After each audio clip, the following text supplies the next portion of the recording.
Hello again, everyone. I'm Paul Ostrow. I'm really pleased to be the moderator of a Civic Caucus series of interviews on restoring trust in our Minnesota institutions.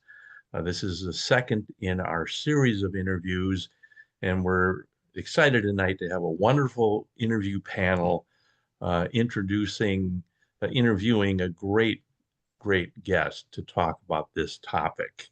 And that topic tonight is going to be how do we restore trust in government and government spending and government budgets. And I can't think of anyone better to help us jump on this subject than our guest, Peter Hutchinson. Peter Hutchinson is a lifelong public servant and innovator in government reform. Born in Faribault, Minnesota, and educated at Dartmouth, Princeton, and Harvard. He has most of the Ivy League covered. Peter's career spans leadership roles from deputy mayor in Minneapolis, Minnesota's commissioner of finance, and superintendent of Minneapolis Public Schools. He co-founded the Public Strategies Group, led the Bush Foundation, and ran for governor as an independent candidate in 2006 on a platform of nonpartisan reform.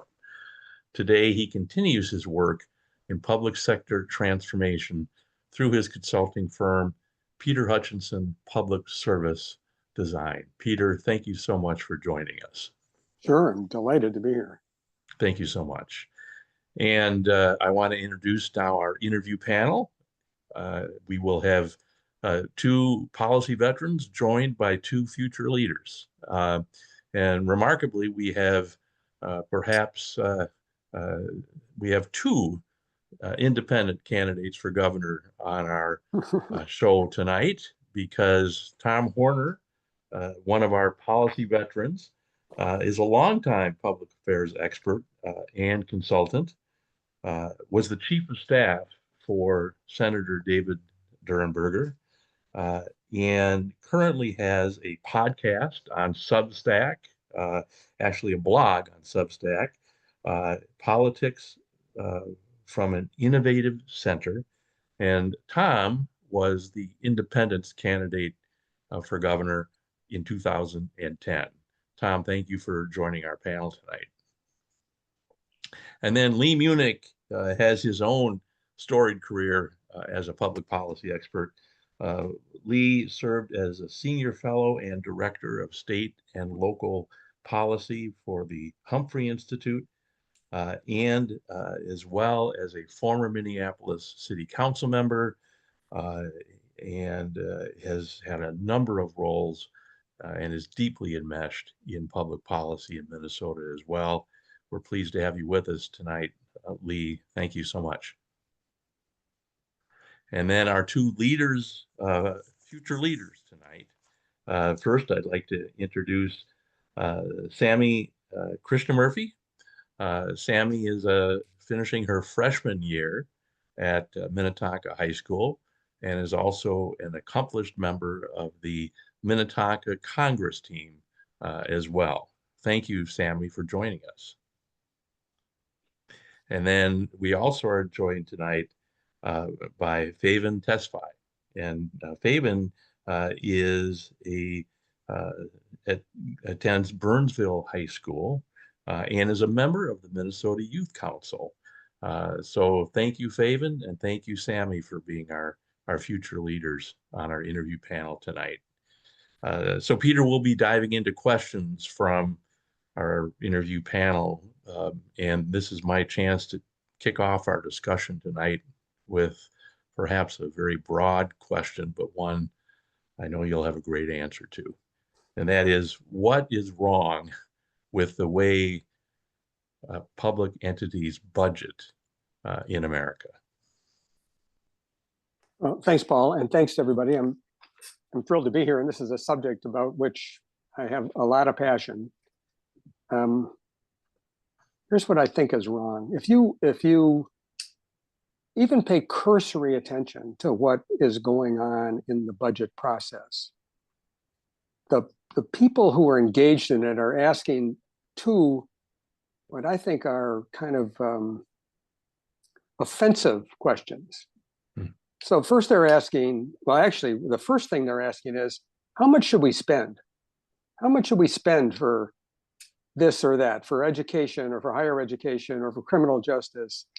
It's all about spending, spend them, and they calculate whether they've done a good job or a poor job by how much they've spent the money. How much money have they put into one thing or another? And they send out press releases. You wait till this session is over. There are going to be hundreds of press releases. You know, we committed to spending $2.3 billion, or whatever the number is. And then the second question they ask, and it's interesting that they ask them in this order, is how much should we tax?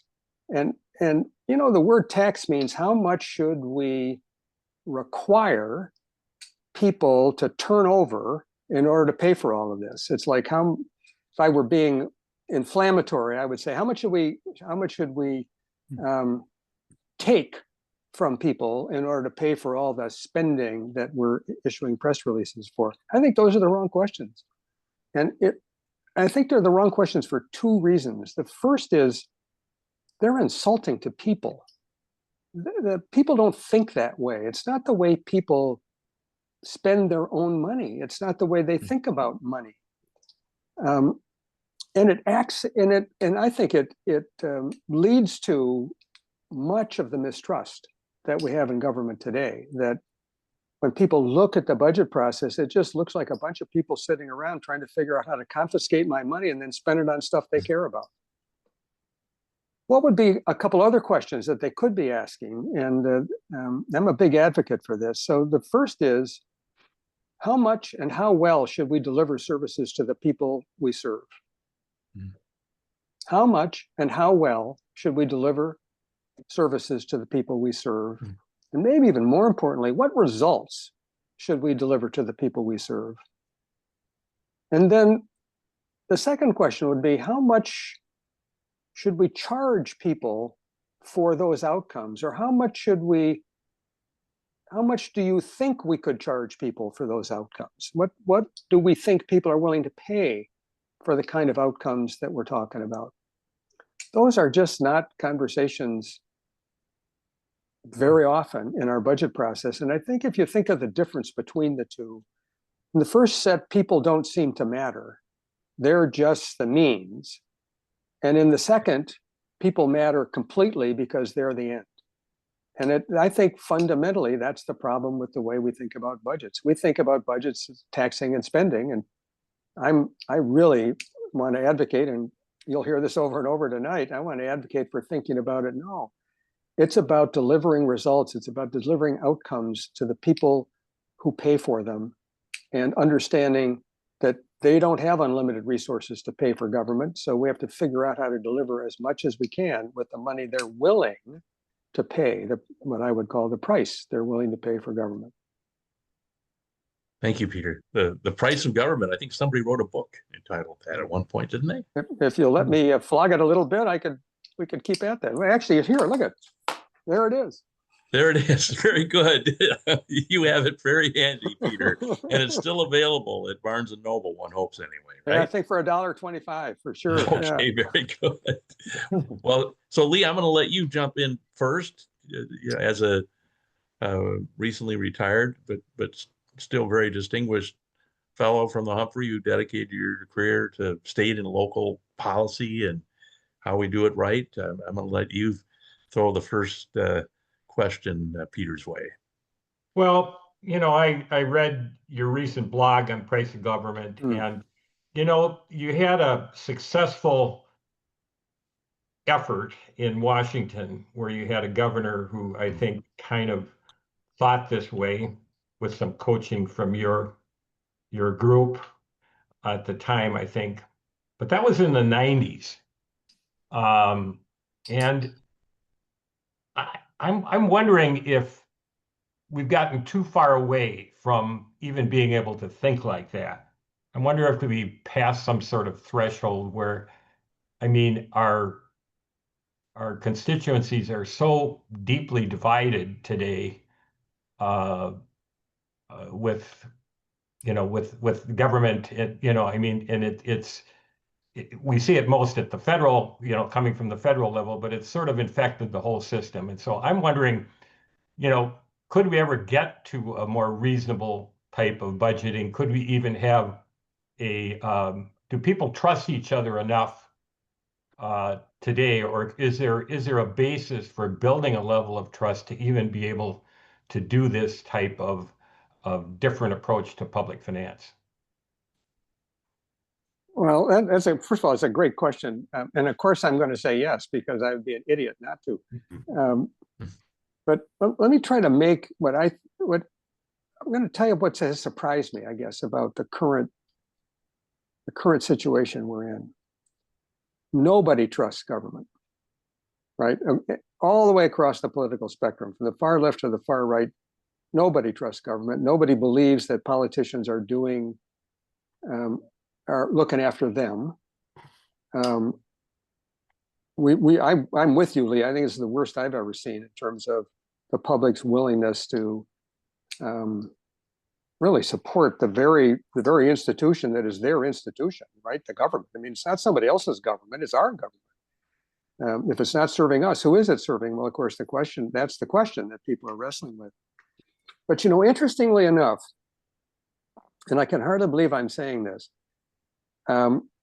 this DOGE thing has actually starting to get people to ask some of these fundamental questions. So, from reading my Substack, interestingly enough, and I think this includes the Trump administration, the price of government really hasn't changed for 50 years. And we've had some pretty conservative and some pretty liberal administrations all across the country, and the price of government just hasn't changed. And what that says to me is people have kind of figured out how much they're willing to pay for government, and what pisses them off is they don't seem to be getting anything for it. And again, I think this is true across the political spectrum. And so my hope, if I have hope, I do have hope, is that at some point, I don't know which party, honestly, is going to step up and say, we got to rethink this thing, because we can't, whether it's our guys or their guys, or our gals or their gals, nobody's satisfied with the status quo. So what's the alternative to the status quo? And Trump has thrown a bomb into the middle of things that trust me, I don't think it's a good idea. But I think it has opened up this question of whether or not what we've been doing and the way we've been doing it has actually been delivering things that people are willing, able, or committed to sustaining. And so you hear that. I mean, you know this better than I do, Lee. I mean, all the Trump people are doing is blowing things up, right? They're not building anything. And then what are the Democrats doing? They're defending the world as it was, which I believe they don't even believe in, because it doesn't work. Hasn't worked for a long time, and people know that. So this is my theory of chaos, right? Out of the chaos comes something, and I believe something that starts to deliver for people at the price they're willing to pay the government that they ought to get and expect to get. Thank you, Peter. Tom, you have a chance to grill one independent candidate who preceded you. So from one thoughtful, nonpartisan guy to another. Well, thank you, Paul. Peter, thank you for being here. And I want to follow up with something you just mentioned, and that is the continuing erosion of trust in government at every level, as every poll shows. And it's Democrats and Republicans, and maybe even independents, as hard as that is to believe. And so my question to you really is, if we trust the people we elect, do we need to trust the sausage making? And conversely, if we don't trust our representatives, will anything make a difference? Yet in this increasingly partisan world, we're electing people who are like us, reflect us, but don't always represent us well. So I think in the last cycle, members of Congress were elected by an average margin of something like 20%. In Minnesota, the closest congressional election was Angie Craig in District 2. She won by 13%, which used to be considered a landslide. So my question is, before we start to figure out a better budgeting process, do we need election and political reform to restore trust in who is representing us and who's asking us what our sentiments are and who is making those decisions? Yeah, so yes and no. Okay, so for sure, yes, right? I mean, for all the right reasons, a huge proponent of political reform, and at a minimum, making it possible for people like you and me to actually have a chance of winning these elections. Mm-hmm. But no, in this, spoilers. I'm sorry. Instead of just being spoilers. Yeah, Right. When of course the real spoilers are the people who are running the government today. Right. But I would say waiting for that to happen, it's not going to happen. I mean, it's not going to happen fast enough. So let me come at this slightly differently. If you believe I subscribe to the premise that people don't trust government. I subscribe to the premise that the main reason they don't trust government is it doesn't do anything. It doesn't do anything that they care about. It doesn't deliver stuff that they care about. And there's going to be plenty of pushback to that, but I'm telling you, that's what I believe that people believe. And I think it actually is what they experience. Now, if you believe that and you're only a political animal, you would say that the way to get out of this mess is to actually deliver stuff to people, real stuff. So let me tell you about Governor Vilsack in Iowa. So Vilsack was widely regarded at the time he was elected governor as one of the great political accidents of our time. Iowa is a reliably Republican state. And when he ran for governor, he happened to be running against a knucklehead, and he won. And he had, I think, super duper Republican majorities against him in both houses of the legislature. And I remember this conversation with him. He says, I don't got a chance, I don't have a chance of winning anything politically. And so I'm not going to try. What I'm going to do is deliver. I'm going to show the people of Iowa that they can have the government that they paid for and it can deliver for them. And he gave me a great piece of advice, which I have tried to spread around, which is, he says, we're not going to try to fix everything. We're going to fix the 5 things that touch the most people the most often. What would those things be? A hunting license or a boating license, a driver's license, the tax system, the highway system. He just said, we're going to deliver results. And he did. And shock of all shocks, 4 years later, he won with a larger majority, still in an all-Republican state, still against an all-Republican legislature. And in the second term, he got a lot done because the Republicans in that legislature realized this guy was right. If you actually deliver and not just bitch and moan, people get it. And if they do get it, that's the way out of this. That's the way out of part of this. I'm not trying to, in any sense, diminish the importance of political reform, but I am trying to suggest that there are important dimensions of the actual operation of government that matter, that are being ignored while we scream at one another about all these cultural issues that are not irrelevant, but actually don't affect whether or not my kid learns how to read. So Feven and Sammy, I'm going to turn to you next, and Feven, I'll let you jump in. When these fine gentlemen were running for governor, I don't think you were in school yet, actually. One or both of you might not have been born when Peter did. So you've experienced politics as 2 very engaged young people during this time of distrust. And so Feven, I'll start with you with a question, because I'm very curious, how you will think about these issues, just given to what you see and your experience as an engaged young person with government. Yeah, I think it's very interesting, especially the time now when I've started to get into more reading and understanding the political system, especially regarding budgeting. So I think it's an interesting time, and I think it's quite difficult when mainstream articles are kind of all you see but trying to dive a little deeper into actually understanding what the system holds inside of it. So I think balancing that is a lesson that I'm still continuing to learn, but an important lesson as I still try to navigate what it all means. And then I have a quick question for Peter, if that's fine. Absolutely.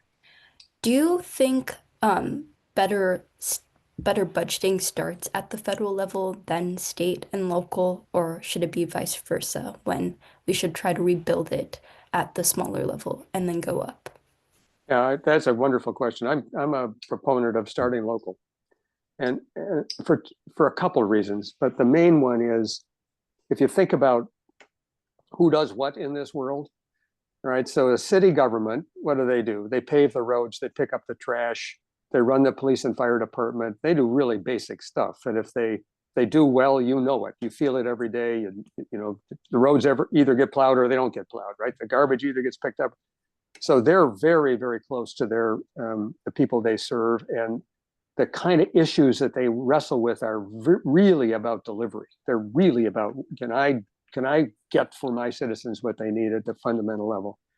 When you move up to the state, you've got it's a really interesting difference that starts to evolve, where a principal function of state government is to move money around. It's to provide medical services. It's to provide the wherewithal for medical services. They don't actually deliver medical services. They deliver the money to pay for medical services. Deliver money to help people in need, to help people with disabilities.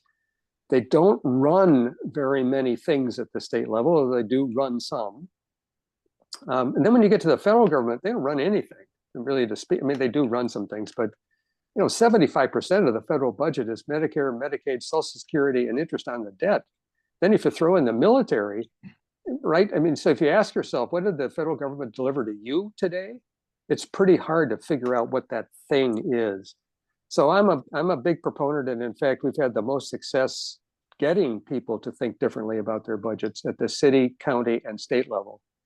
And actually, we made one really failed effort to get one department of the federal government, and they just wouldn't do it, because that's not how we do things around here. We do things this way, which is actually absolutely inexplicable.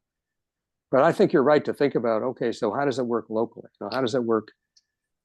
How does it work in my school? How do they make those decisions in my school district? Or how do they make these decisions in my city? And are they really thinking about whether or not they're delivering what I'm expecting, what you're expecting? And are they doing it in a way that I would expect it? And are they doing it at a price that I think is reasonable? Thank you, Feven. And Sammy, I'll turn to you. Of course, Feven and Sammy, you are consumers of our education system, which is right, probably where this hits you the most. But I'm curious, Sammy, your thoughts on these issues, and how government affects you in your life, and what questions you would have for Peter about how we make it work better. Yeah, thank you so much, Coach Paul, for this opportunity. And I just want to take a quick moment to thank you, Mr. Hutchinson, for your time today. And kind of like Coach Paul was saying, like, I'm a youth, and, like, looking at how the government affects me is something I'm really passionate about, and how to, like, help the youth community is something I'm really passionate about as well. So my question is more focused towards, thinking about how youth are going to be the next generation of leaders. And I think education is one of the main factors that enable us to be really successful. And I was wondering, with, the current situation with the education system and how we're having a really tight budget, even we're seeing cuts for hourly school workers on their financial benefits. And for example, charter schools are not able to get as much funding as they used to be. So, how is this going to impact students in the future? How is this going to impact teachers? And what do you think legislators, as well as our state government, can do to ensure that students and our youth community still continue to thrive? Yeah, so a couple of great questions in there. I want to tell you a story first, and then we can dive into the policy questions. At one time in my life, I was the superintendent of schools for the city of Minneapolis. And so in a school district, the superintendent proposes the budget, but the board is the entity that has to approve the budget, and the board is the one that adopts all the policies and so on. And one of the really serious problems that I experienced, and I believe it's still true, is that a significant portion of the time that school boards spend is not spent on youth. It's spent on adults. It's spent on what do the teachers want and need? What do the cafeteria workers want and need? What do the bus drivers want and need? The whole lot of, we actually analyzed this once, and in our school district, our board was spending 70% of their time on things other than student achievement. And I worked hard to reverse this. And one of the most successful things that I did was I called up our student leaders, the young people who were the leaders of our student government, and asked them to start attending school board meetings. And they sat in the front row, and it was the same faces every meeting, which is pretty amazing in that we had, the first year that I was superintendent, we had 74 school board meetings in a single year. I know you've calculated pretty quickly that that's more than one a week. And there they were. And I can tell you that with them sitting in the front chairs, the conversation changed, the behavior changed, the focus of attention changed. It's one of the most successful things, frankly, one of the most successful things I did as superintendent, which of course I didn't do anything other than invite them to be there. And then they figured out that it would really make a difference.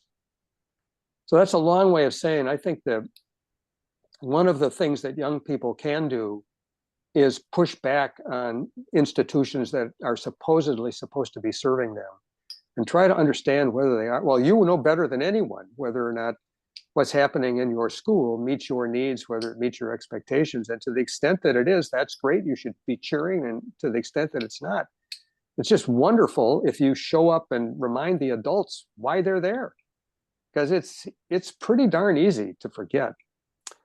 On the question of school finance, I think education is like the classic example of what I was trying to say earlier.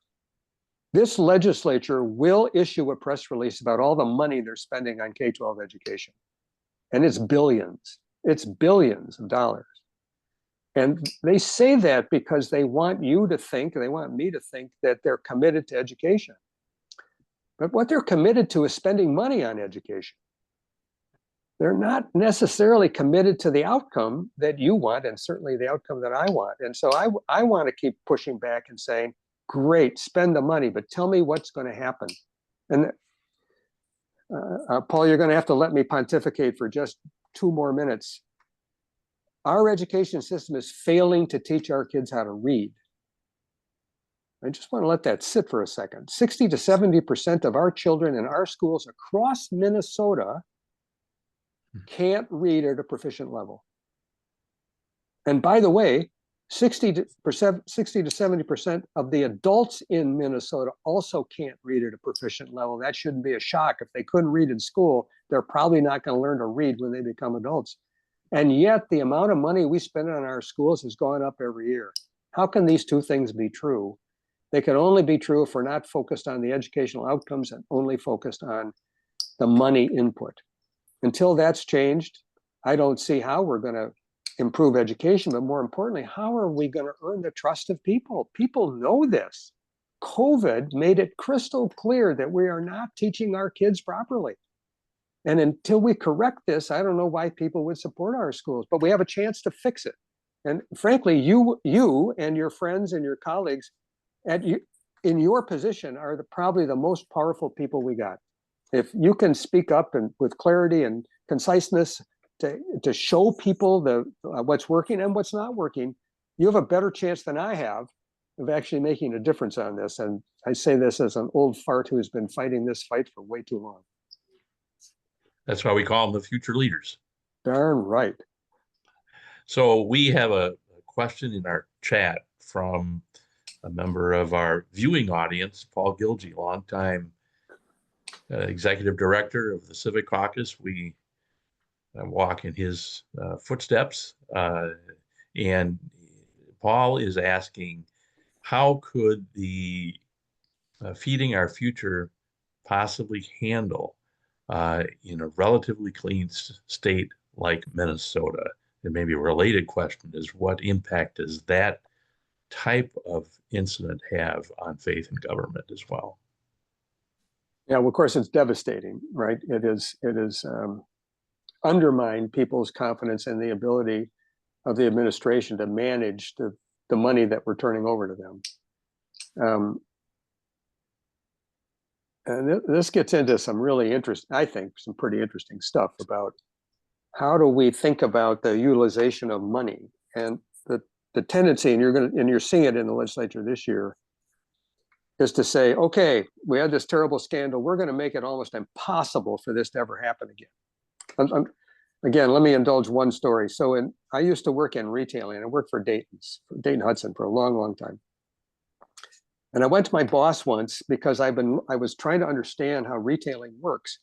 And it turns out that when you look at the income statement of a retail store, they make about 2 or 3% profit. It's very low margin, very low profit rate industry. And in their loss column is something called shortage. And shortage is goods and merchandise that have disappeared. And most of that is either shoplifting or employees stealing. And I said to my boss, don't we know how to stop this? I mean, just think, if we could stop this, we could go from being a 2 to 3% operation to being a 5% operation. And he said, Peter, I know exactly how to stop shortage. I know exactly how to do it. We'll lock up all the merchandise. We'll put it behind locked doors. And we won't lose any more money to shortage. Of course, we'll lose all our customers. And of course, that's where I think the legislature is headed, unfortunately. I think they're going to put in so many ways to not spend money, so many ways to protect us from ever losing a dime, that will end up actually undercutting what people really want, which is the feed fraud, remember, was about feeding people. So people wanted to feed people. Feeding those kids was worth it, not worth the fraud, potentially worth the expense. And in fact, if they weren't lying about those numbers, it would have been pretty spectacular. Spend, a couple $100 million to spend to feed on a daily basis thousands and thousands, hundreds of thousands of kids. That would not be a bad outcome if that's an outcome that you saw it. So my worry, Paul, is that we're going to go way over in the other direction, and we're going to say, oh my God, we're never going to let anybody, and we're not going to have any more waste, fraud, and abuse. And we're going to shut it down like there's no tomorrow.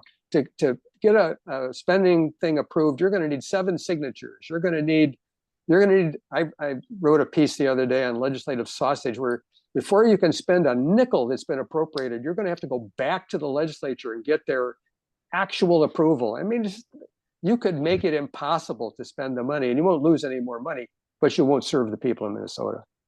What we need are 2 things. So one is, in the case of the feed fraud, the classic problem was, did they have performance contracts with these folks? And if they did, who was monitoring the contract? I mean, that's not nuclear physics.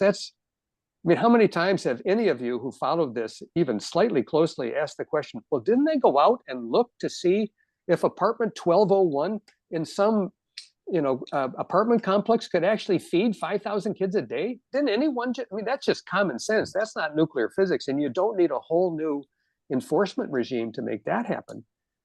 But too often, frankly, and this goes back to the main point, too often in our budget, we don't have performance expectations. We don't have outcomes that we're expecting. So how do we know whether the money is being well spent or not? And to my mind, the feeding fraud thing is terrible in its own way, but it calls into question all of the spending, not just that spending, but all of our spending, about whether we know what we're spending, why we're spending it, what we expect from the spending, and whether we have any way to monitor whether or not we're actually delivering what we said we were going to deliver. And without those things, why would the public trust us?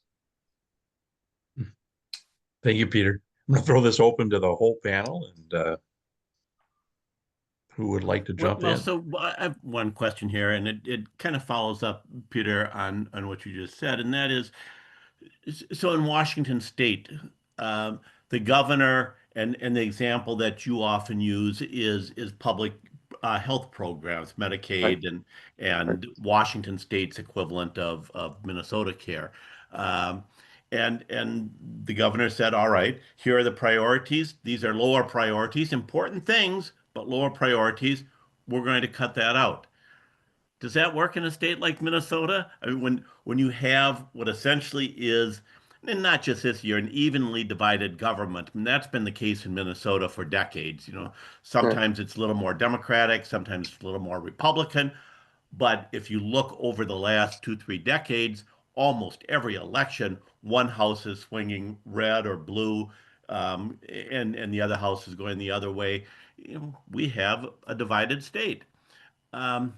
How do you get to those priorities? How do you engage people in meaningful ways? If you go to picking up on your background, if Republicans go to their constituents and say, what's important for education, they're likely to say what we really need are tax vouchers for private schools. If you Democrats, they'll hear what we really need is more money for teachers or more money for smaller class sizes. And you got a 50-50 split on two very different and very expensive items. How do you reach consensus in this environment? This is a wonderful question. So let me talk about Washington State. When Governor Locke did what he did, he had a divided legislature. When Governor Vilsack did it in Iowa, he didn't have a divided legislature. They were all against him, 100%. When we developed the same exact approach for the Republicans in the Michigan legislature, when Jennifer Granholm, the Democrat, was the governor. So I actually don't know how to implement this in a state where everybody agrees. I only know how to do it in states where nobody agrees. And I'll tell you the key to success. And Michigan is actually a better example than it. Oh, Washington was fine, but Michigan was interesting. Before we did this for the House Republicans in Michigan, we went all over Michigan. We went to every single corner of Michigan and asked citizens. We asked that question, Tom, what do you want from the education system? Nobody mentioned vouchers. Nobody mentioned pensions. Nobody you know what they talked about? I want my kid to know how to read. Mm-hmm. I want my kid to be able to get into college and get a good job. It was all about outcomes. It was all about what we know people, regardless of their party affiliation, the people who care about things like vouchers, they're partisans, which most people aren't. Most people are just go to work in the morning and they get up and they're trying to get through the day. And if you ask them, what should the school system do? They'll say they should teach my kid. They don't worry about all the policy stuff. And so that's what brought us together. That's how we were able to that's how these governors were able to navigate this. They talked about the stuff that the people of their state actually talked about, not the stuff the politicians talked about, not the stuff the interest groups even talked about. One of the stories that we don't tell very often about Washington, but I think you will appreciate this. When Locke got done with all the ranking, at the bottom of the list in education, at the bottom of the list, was a mandated increase for teachers that had been approved in a statewide referendum. So I just want you to let that settle in for half a second. So somehow the teachers union had gotten this on the ballot in Washington and it got passed and it was now a state law based on a referendum. But when the results team ranked this in terms of its effectiveness in delivering the outcomes that the people of the state said they wanted, they couldn't find a correlation between salary increases and education outcomes. And so they put it at the bottom of the list. And Locke knew what he was doing. I mean, Locke's a liberal Democrat, so it's not like he didn't understand what was about to happen here. 20,000 teachers showed up to, I think protest would be the right word. And they were nuts. I mean, this was their thing. You know, we got this passed. You can't take this away from us. And what was really interesting was, first of all, he didn't put it in the budget. He said it's at the bottom of the list. He said, if you want me to move it up to the top of the list, you got to tell me what to move to the bottom of the list, right? You have to, I've got stuff at the top of this list that all the data suggests is effective at improving the educational outcomes for our kids. Do you want me to move this thing up? You got to tell me which of these more effective things you want me to move down. Well, they wouldn't do it. So they go to the legislature. It's a divided legislature. And in the Senate, they're Republicans. And this is the story of the Republican Senate hearing, that the guy who representing the union comes into the hearing and he says, I demand that you put this thing in the budget. And the chair of the committee says, I can't do that. I can't just do that unless you tell me what to move down. And he says, I don't have to do that. You are required to put this in the budget. He says, I'm not. The governor says, I got to only buy the stuff that produces this outcome. Are you telling me, are you promising me that if we give the teachers a 3.5% raise, that you'll improve educational outcomes? I will not promise that. They didn't do it. The legislature, including the Democrats, held out and said, no, we're not going to do something that isn't evidence-based, that doesn't demonstrate that it's going to make a difference for our kids. And they won. Michigan, the same thing happened. Iowa, the same thing happened. So I actually think that this is the way to go, not because it's cool or interesting or different. I can't think of another way out of this mess. And, you know, this fight over vouchers is fascinating, but what does it have to do with whether or not my kids can learn? It doesn't. And at the end of the day, I think if you ask people, what do you want from the education system or from the healthcare system or from the transportation system or from, right? They're practical. They want clean air. They want to be able to get, you know, healthcare when they need it at a price they can afford. They want their kids to be able to go to college. They want their kids to be able to read. It's not complicated, but we make it complicated. And it's kind of back to where I started. I think we keep ignoring what it is that people really want because we're caught up in the political, I don't know what it is, not even rhetoric. It's the shorthand, right? It's the whatever it is war, the culture war or the whatever war that can excite the base and can excite small, easily excited majorities, but really ignores the interests of most people. Anyway, my bigger point is, I actually think this stuff has only worked in divided governments. I'm actually scratching my head to try to figure out. It's probably not true. You know, in Baltimore, it worked it's been going on for 10 years in Baltimore, and I think that's probably all Democrats. So it can work in both places, I guess. So I guess as the moderator, I'm going to jump in and show off my book, The Reinventor's Hey, the field Handbook. book. And Peter, you're on page 6 as a contributor, I believe. And I'll just a little personal story that when I decided to run for city council, and Lee, you can relate to this. I was reading all this stuff, reinventing government. How do I make the city hall work better, more efficient? I look back on that and I think how quaint. And where I'm going with that is I can't even imagine that, regardless of what faction on the city council someone might be, that anybody would prepare to run for local government or any government these days by actually reading about good budgeting processes and public policy. And so I guess my question in all of that history is, maybe it comes back to Feven and Sammy, because you're obviously interested in all this. But leadership is so important.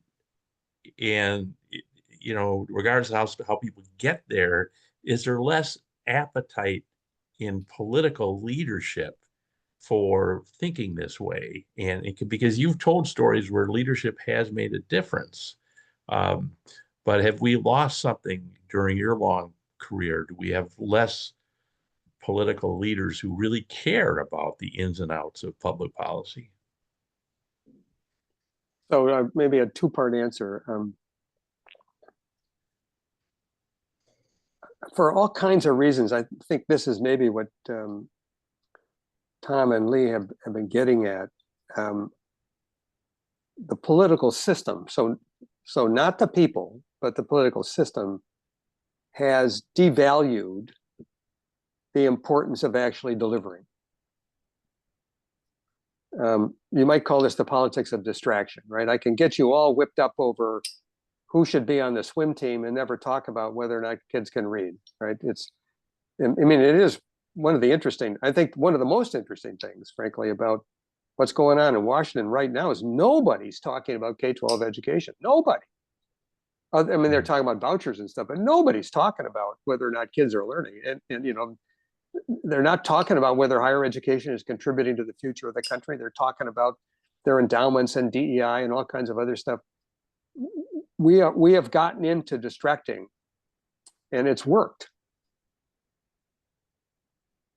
until now, right? And I actually think I get in trouble with lots of my friends about this, but I think Donald Trump got elected mostly because he was right that the system is messed up, and he was willing to say he could fix it. Now, what can he fix it? Is his theory of government make sense? I don't know. I don't think so.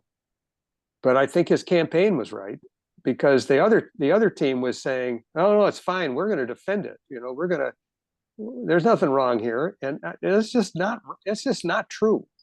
And I think I think there's two questions then. So can Trump figure out how to deliver on all these insane promises he made? If he can, he will win again. He will win again. It's interesting. He can't run again. So we think about how that might happen. But I think that Democrats are at least equally well positioned to get out of this mess by doing what it is that people fundamentally want. So it's a long way of saying, yeah, I think we got distracted by the culture wars. I think we got distracted by the rhetoric. I certainly think that the fact that people have moved themselves into red and blue territory, we've made it, you know, there's still whatever it is, 90% of House districts. You can tell who's going to win today. You don't have to worry about who's running. It's going to be a D or an. I mean, all of that, yes, has contributed to where we are. But it's also contributed to people's cynicism about whether or not government can produce anything of value. But here's what I learned a long time ago. People want what government can produce. They want it passionately. They are desperate for our schools to work. They're desperate for their kids to get an education that can get them a job. They are desperate to be able to own a home. They're desperate to not be afraid of growing old. That stuff hasn't changed. And I believe that we're kind of wailing around, and we picked Trump, okay, but we could pick somebody else. If somebody else would just stand up and say, so we'll see. I mean, we don't know. If you ask me today, my wife asks me this all the time. So who would you pick? I would pick to move to Canada, I think, but that doesn't mean that's what's going to happen in 2026. I think almost anything can happen, and there are plenty of at least governors out there, Whitmer, Beshear, Polis in Colorado. I mean, there's plenty of people who are doing the work, doing the job, doing it well, doing it right, actually delivering for the people in their state. And, you know, can they find a national constituency? I don't know the answers to all those things, but I think their instincts are right. They believe fundamentally that you win by delivering, not by promising. You win by making a difference in people's lives, not making a difference in people's rhetoric. And they're actually less concerned about, if you will, the partisan orthodoxy, and more interested in doing what it takes. And, you know, I mean, I learned this, you know, as a school superintendent. If you deliver for people, they're going to give you all kinds of room to do things. And it's not about partisanship. It's like, you can do the job, hell, do it, right? And if you can't do the job, they got no time for you, which I think that's fair. Say, can I do a little diatribe on the price of government for just a second? Not the book. Sure, please do. Please do. So people are always flummoxed by this concept of the price of government, as am I. So I discovered this in 1990 when I was doing some research for Governor Perpich, and it just I couldn't believe it. Over 20 years at that time, the percentage of personal income that people were paying for government just hadn't changed. And now it's 50 years, and it just hasn't changed. And so you ask yourself, well, where the hell does this come from? I mean, there's no law. There's no referendum. We don't hold up a sign and say, I'm willing to spend 36. No, I'm willing to spend 34. I mean, there isn't any of that. And if you think about what I'm talking about, so I'm saying if you add up all the money collected by government, all of it, taxes, fees, charges, tuition, fines, at the local, at the state, at the federal, add it all up and compare it to the personal income, it hasn't changed. That means there's tens of thousands of individual budget decisions being made across the country. The federal government makes some, 50 state governments make them, tons of agencies make them, tens of thousands of local governments make them, and yet the number hasn't changed essentially in 50 years. How could that be? How could it be? And how do you know it's the right number?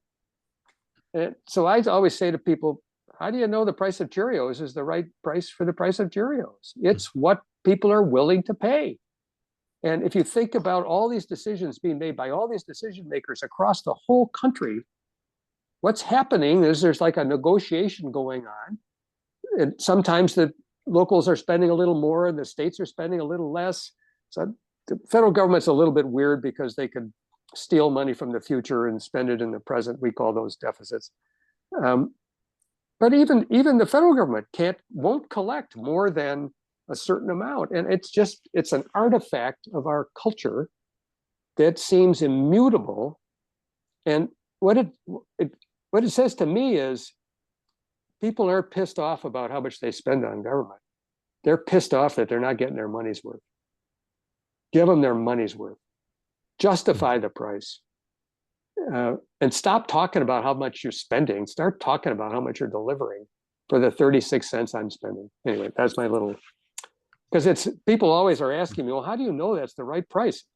I only know it's the right price because we've been paying it for 36 years and or 50 years, and people apparently are okay with it. So Lee, if you were not retired, and I know you recently retired, congratulations on that. If you weren't, I could see where Feven and Sammy might be in your class in a few years. Perhaps you'll be a visiting professor, returning professor.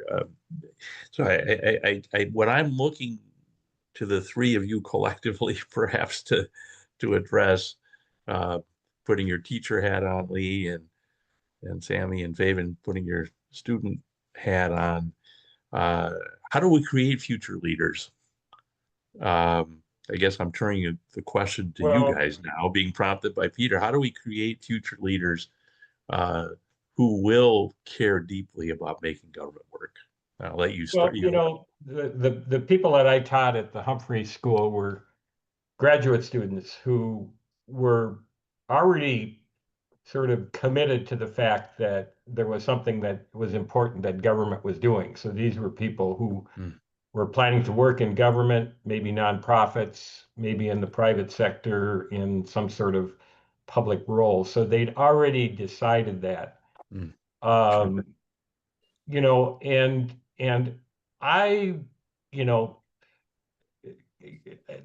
I, I'm frustrated because I've worked in government all my life. I've been an elected official, but I've also worked in government agencies and managed staff. And I see,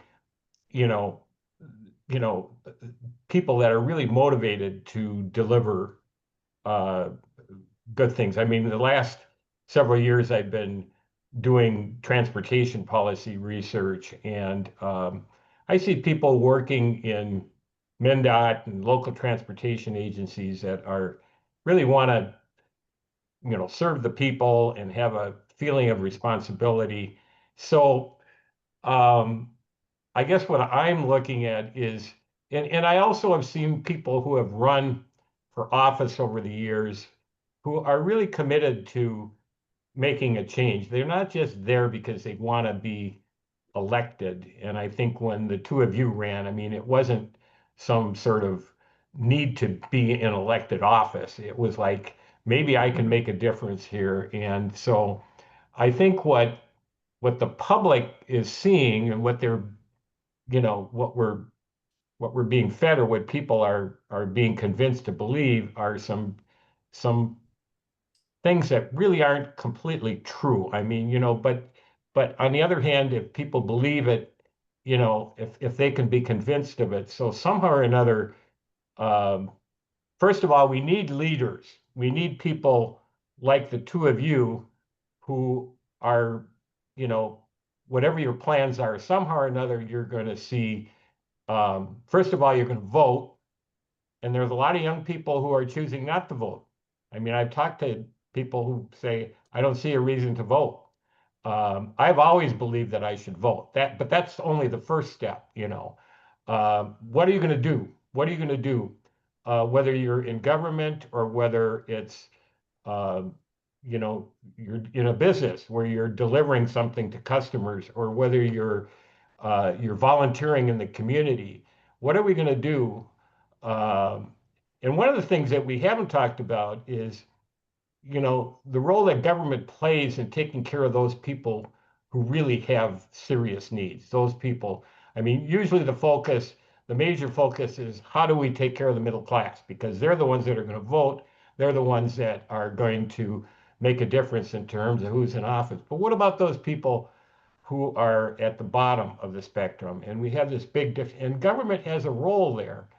And you know, to try to uh, you know, it's something that we need to do. And I think most people would agree that we have to take care of those people in need, those people who are uh, are suffering in one way or another, or don't have the capacity to support themselves. So, so you know, I think there needs to be a more of a civic spirit that comes, and I'm hoping that in your generation, and to the extent that you are influencers, uh, uh, which is another problem, is I think people are being influenced by a lot of stuff on social media that isn't true. I just read a book uh, called The Chaos Machine about how algorithms drive people into, you know, crazier and crazier behavior. In fact, in some countries, they ended up killing people because of information that was provided to them, and because the algorithms were just trying to get more people to. So I mean, we've got this new wonderful tool of the internet technology, a lot of things that we can use, but it's also creating a lot of problems, and it's helping some people that I don't think deserve to be helped in the political system. And so, Yep. so you know, you've got you know, we didn't have this when we were younger. You know, we still used telephones and had to pay for long distance calls, and we wrote letters and we did things like that back in the olden days. Uh, but now information travels so fast, and if you've got something that's clever or something that catches people's imagination, whether it's true or not, you can, you know. So you've got a whole different set of things to deal with. But this idea of you know, the young people uh, who are going to get involved, and so I think it's part of your responsibility is, you know, to bring a lot of people with you. You know, Mhm. whether you run for office or whether you you know, and you know, the price of government is probably never going to be a great political slogan, but I think the message here is that somehow or another you have to capture something that's really important to people and show them, you know, and then, you know, when you have the opportunity, when you elect an official or get elected yourself, what are you going to do to solve a problem that people are concerned about? So, Thanks, Lee. Yeah, thank you lots very of much for that. luck. Yeah, no, that's great. So I think what I'd like to do is, Sammy and Fabian, and Tom, then I'll give you the second to last word, and then I'll give Peter a chance to respond. Uh, but I'd be curious, uh, Sammy and then Fabian, what have you learned tonight that you find interesting? Um, do you hear things tonight that make you think about public service and what gives you hope? I'd love to have the two of you give maybe a couple minutes of your thoughts on that, because a big part of the reason why we are launching this new series is our belief that it really is up to the two of you and your colleagues and connecting you with thoughtful people, such as Peter and Tom and Lee, and it is a really good thing. So I'll start with you, Sam. What have you learned tonight, and what gives you hope? Yeah, I think it's really interesting to think about just how we, like, as our government uses the money and how efficient it is, because I think that's just really insightful to me because I've never actually thought of it that way. And just trying to think more deeper and just beyond the numbers is something I truly took away from this. And I really liked how Mr. Lee was talking a bit about, just how we have to try to encourage you to get more involved in our community because I do think it is unfortunate that right now youth I feel like are in a lot of stress and pressure because in times of uncertainty it can be really pressuring and it can be really overwhelming for youth to understand that they too hold a responsibility. So I think really one of the core focuses that, the youth community, like youth leaders and the youth community should focus on doing is trying to help our peers, trying to help other members of our community to really get motivated and driven to actually serve us and to serve our community because I think really with that passion and motivation, we'll really be able to work together to continue sailing forward.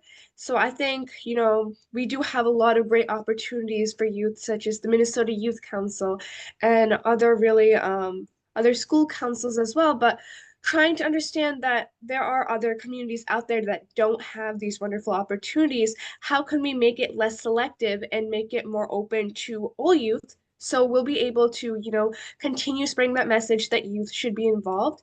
And I think another point that Mr. Lee was talking about, just about how it can be hard with different news sources and just trying to navigate that. I know for me personally, it has always been a struggle in trying to figure out, what exactly is the core issues that we need to focus on. So how can we come up with, good journalism methods that can help specifically youth? That might be, I think, an interesting way of just looking at it because specifically for youth, it can be really hard to navigate news sources. Plus, I think the entire community, it's really hard to, just trying to navigate through what is like credible information. So trying to find out if we together as a youth community create journalism that is really directed towards giving the facts that will be helpful towards youth trying to learn a bit more about our government. So I think from this discussion today, these are main three takeaways that I took with me. And yeah, I think it was just a really insightful and interesting discussion. Sounds like a great project for you, Sammy. A new journalism project at Minnetonka High School. I can see it happening already. Feven, and then I'll turn to you, Tom. What have you learned tonight, and what gives you hope about government getting better in the future? Yeah, kind of picking off what Sammy said, just thanking you all for giving me such clear insight of budgets and the government process.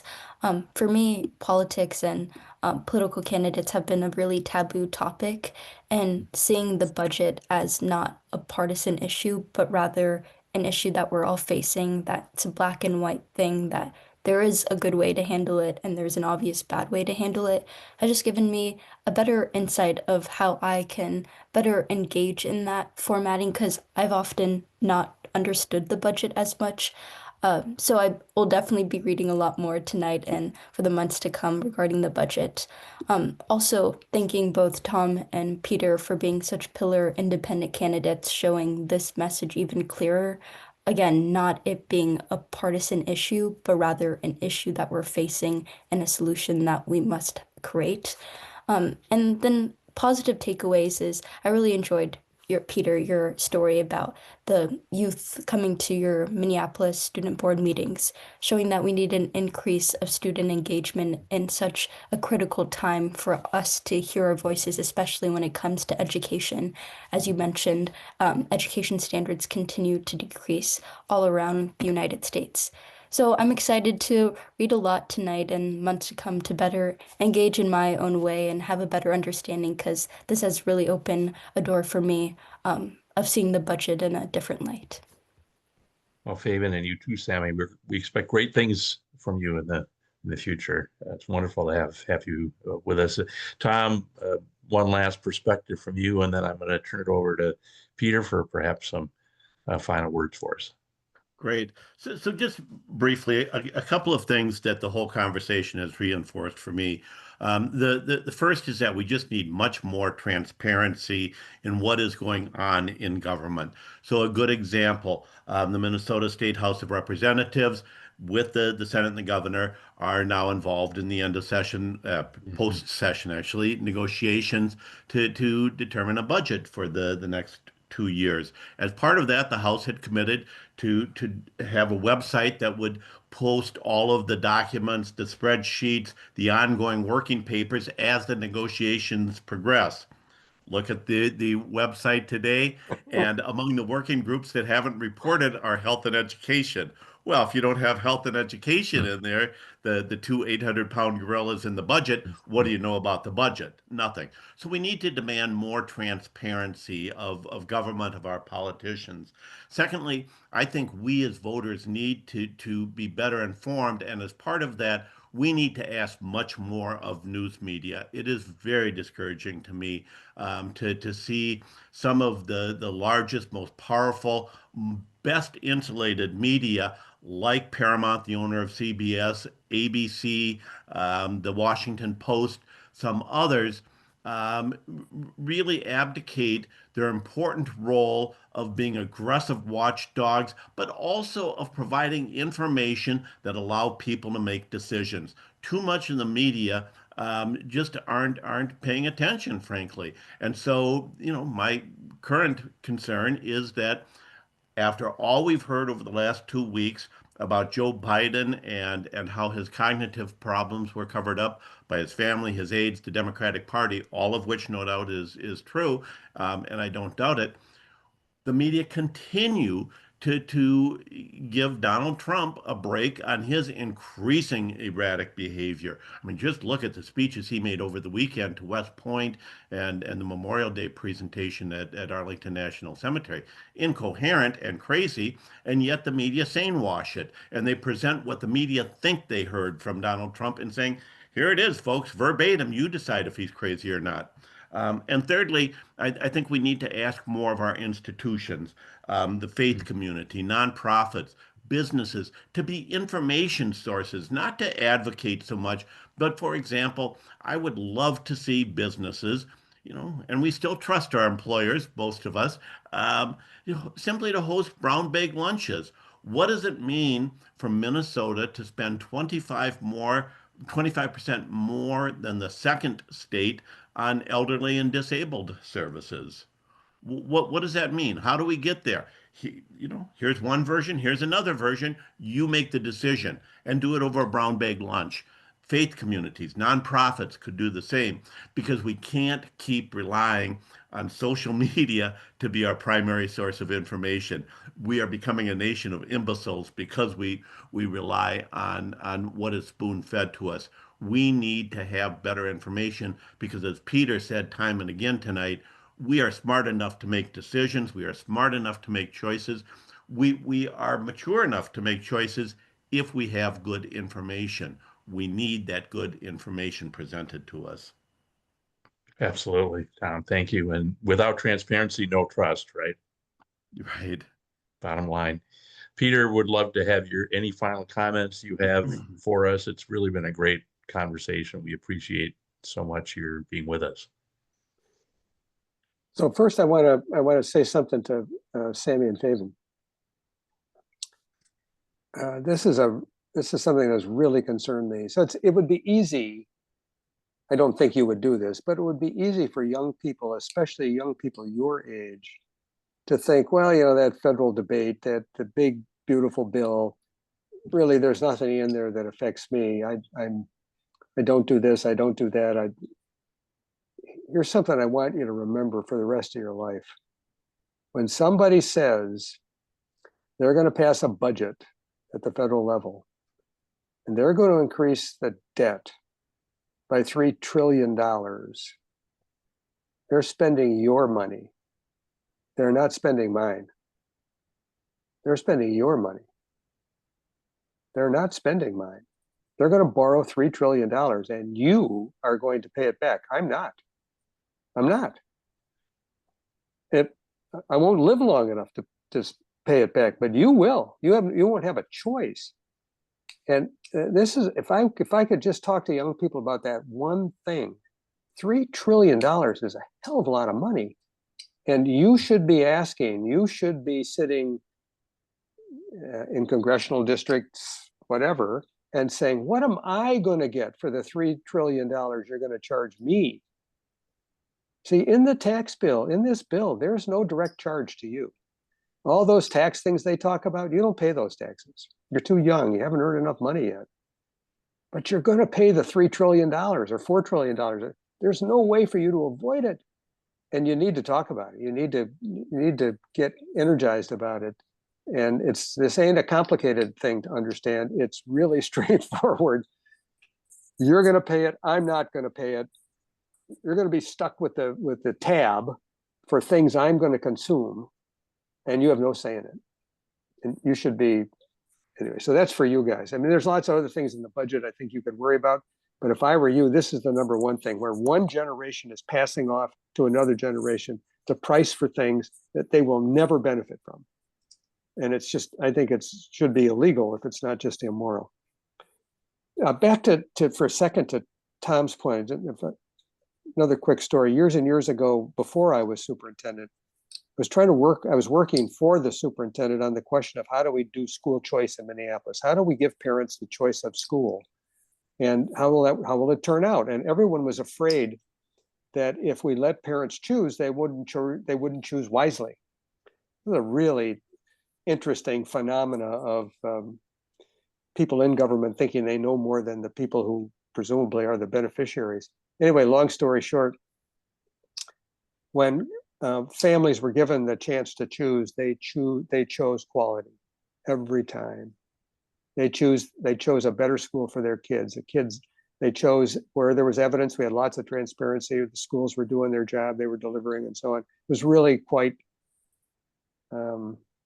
rewarding to realize that you could, I mean, it's shocking to say this, you could actually trust parents to do the right thing for their kids. I mean, why wouldn't you trust parents to do the right thing for their kids? Back to the budget. So here's the thing.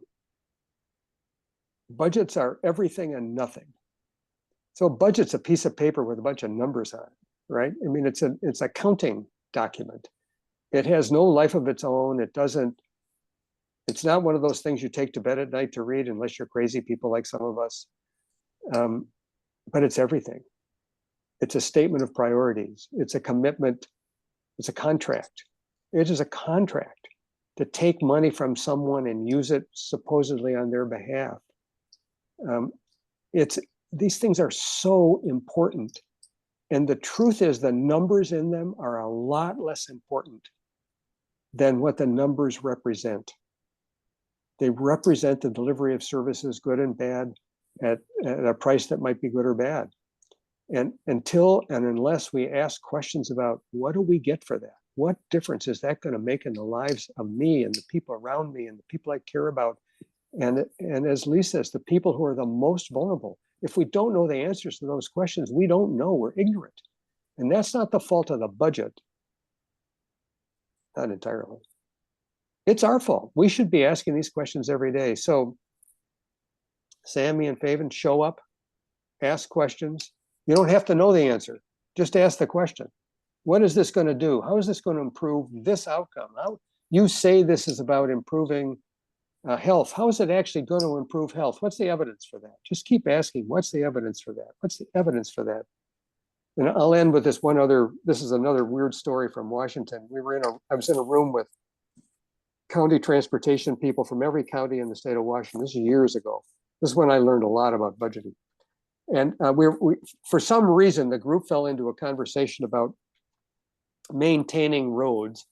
And somebody said, well, how much does it, he said, in our county, it costs $10,000 a year to maintain a road. I know, is that a big number or a little number? Does any of you know? I don't know. Lee might know. How much? Well, I didn't. I don't know, but there was a guy on the other side of the room who raised his hand and said, that's so interesting because in my county it costs $3,000. Then somebody else raised their hand and said, in my county it costs $5,000. And then you realize nobody knows how much it costs to maintain a mile of road, but everybody knows or could know how much it costs to maintain their mile of road. And if they would talk to one another, we would learn a ton about how much it, how to deliver that result at a more reasonable price, but we don't do it. We act like we're the only ones who've ever done this before, that, nobody does it the way we do. Anyway, that to me, this is this transparency data, data availability kind of thing where we can know these things. We didn't used to, but we now know how much it costs to educate a child, how much it costs to build a road, how much it costs to maintain a bridge, how much it ought to cost to provide, this is Tom's point, how much it ought to cost to provide services to disabled people or people who are older, and that we know these things, we can know these things, and to be ignorant about it, that's on us. So I love budgets. I live and die by them. I think they're the coolest thing on earth. I think they are the way in which we are making huge and massive decisions about the future of our society. And all they are is the way we is one way to tell the story in one language. And part of our job as leaders is to translate that into the language of people and to make sure they know what we're doing with their money. Thanks for doing this, Peter. This is fun. Thank you, Peter. It's all about our values. That's what budgets are at the end of the day. Well, I can't thank you enough, Peter, for joining us, and Lee and Tom and Sammy and Feven. Thank you. You're a great panel. And those that watched us online live, thank you. For our YouTube channel viewers, when this comes out, thanks to all of you as well. And we'll keep the faith, and we'll keep working for a better Minnesota. So with that, we'll call it a night. Thank you, everybody. Thanks, everybody. Thank you.